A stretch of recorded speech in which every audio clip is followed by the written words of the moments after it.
मोकाट जनावरांचा वाढता धोका पुन्हा एकदा समोर आलाय। राजस्थानच्या जोधपुरातील हे दृश्य आहेत मंडळी। एक महिला रस्त्याने जात होती आणि त्यावेळी अचानक एक बैल समोर आला। समोर नेणारा धावता बैल पाहून महिलेनं वाट वाकडी करण्याचा प्रयत्न केला, पण इकडे आड तर तिकडे विहीर अशी परिस्थिती होती। एकीकडे घर तर दुसरीकडे भिंत होती आणि त्यामुळे महिलेला जीव वाचवण्याची संधीच मिळाली नाही। बैलानं महिलेला शिंगांनी उचलून दूर फेकलं आणि हल्ल्यामध्ये महिला गंभीर जखमी झाली आहे।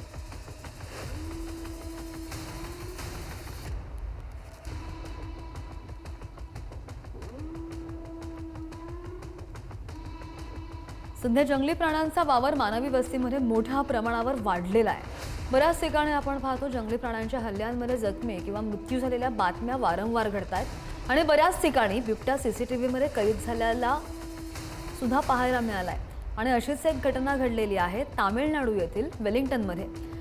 निलगिरी जिल्ह्यामधील प्रसिद्ध पर्यटन स्थळ कुन्नूर येथील वेलिंग्टन भागामध्ये रात्रीच्या वेळी बिबट्याचा वावर वाढलेला आहे आणि त्यामुळे नागरिकांमध्ये भीतीचं वातावरण आहे। मागच्या काही दिवसांपासून बिबट्या निवासी भागामध्ये फिरताना अनेकदा पाहायला मिळालाय। परिसरामधील नागरिकांची सुरक्षा धोक्यात आली आहे।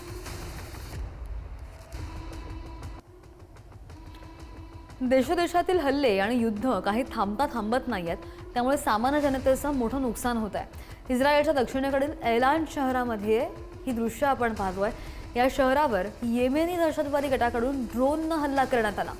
ड्रोन इस्रायलच्या आयर्न डोम या हवाई सुरक्षा प्रणालीला भेदून ऐलामध्ये शहरावर आदळलं आणि त्या ठिकाणी मोठी आग लागली।